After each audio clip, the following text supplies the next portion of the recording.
Doctor देखिए आमिर। गौरव जी, अभी जो हिंदुस्तान की पोजीशन है, अगर आप कोविड के केसेस देखेंगे तो इतने पैनिक की ज़रूरत नहीं है मुझे लगता है। जी, जी। इवन जो गवर्नमेंट मशीनरी है, जो हमारा हेल्थ डिपार्टमेंट है, हेल्थ इंफ्रास्ट्रक्चर है, उसको तो कांस्टेंट इंप्रूवमेंट की ज़रूरत है।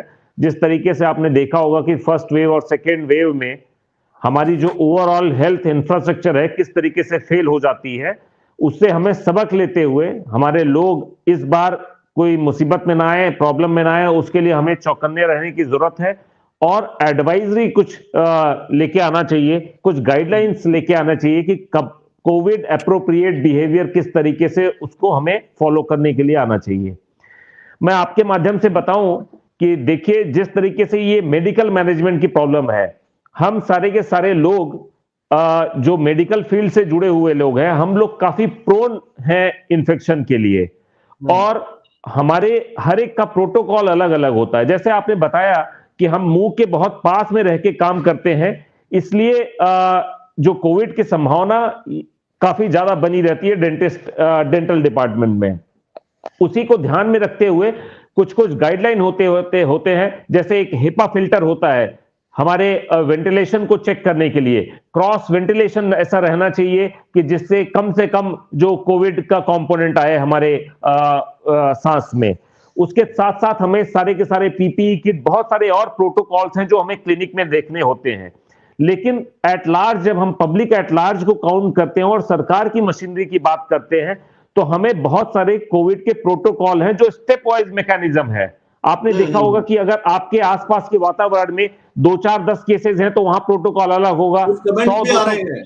कुछ कमेंट्स भी आ रहे हैं। डॉक्टर अनिल से कुछ सवाल वो लोग करना चाहते हैं, जो दर्शक हैं, जो सवाल करना चाहते हैं, कमेंट भी कर सकते हैं। आप कॉल भी कर सकते हैं हमको। आप कॉल करेंगे, आपका सवाल लेंगे और जिस भी गेस्ट से, मेहमान से सवाल करना चाहें, आप कर सकते हैं। फिर बता दूँ, डॉक्टर अमित पेशे से डेंटिस्ट हैं और यहाँ कांग्रेस पार्टी की तरफ से प्रवक्ता हैं। डॉक्टर निमि गायनेकोलॉजिस्ट हैं, आम आदमी पार्टी के प्रवक्ता हैं। डॉक्टर हरीश गुप्ता सर्जन हैं और बीजेपी से प्रवक्ता हैं। जी, कमेंट दिखाइए। डॉक्टर अनित ये सवाल आ रहा है, कोविड वैक्सीन और बूस्टर डोज लेने के बाद भी क्या ये जानलेवा हो सकता है? BF7 को लेके बहुत सारे सवाल हैं। BF.7 को लेके डॉक्टर अमित। जी गौरव जी, मैं आपको माध्यम से बताना चाहूंगा कि जो हम अभी अमेरिका, चाइना, जापान और साउथ कोरिया में जो हम आउटबर्स्ट देख रहे हैं, वैसा आउटबर्स्ट हमारे देश में हो ऐसा कोई जरूरी नहीं है। हमें हुँ, पैनिकी मोड में आने की जरूरत नहीं है। हमारा जो जी, वैक्सीनेशन का प्रोटोकॉल है, जो हम वैक्सीन लेते रहते हैं, आपने देखा होगा कि किस तरीके से पिछले 2 वेव में भी हम जेनेटिकली इतने इंप्रूव्ड पोजीशन में है। जेनेटिकली बोल सकते हैं या आप ये भी बोल सकते हैं कि जो हमारा वैक्सीनेशन का प्रोटोकॉल है, उसकी वजह से हम एक बेटर प्लेस्ड पोजीशन पे हैं। और हुँ, जो पैनिक का सिचुएशन अभी बाहर के देशों में है और 5 देश में ये ज्यादा की प्रॉब्लम है, उन हुँ, पांचों देशों से अगर हम कंपेयर करें तो हम बेहतर प्लेस्ड हैं।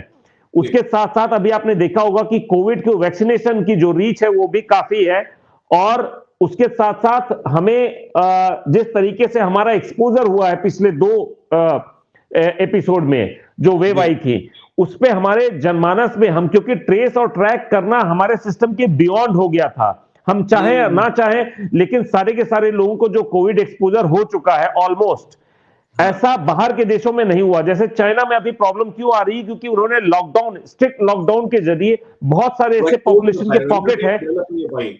जी, हाँ, जिस तरीके से इम्यूनिटी डेवलप नहीं हो पाई है, अभी वो सारे के सारे लोग एक्सपोज्ड हैं और नेक्स्ट 90 अच्छा, डेज में उनके अब 60% पॉपुलेशन जी। एक्सपोज हो जाएगी।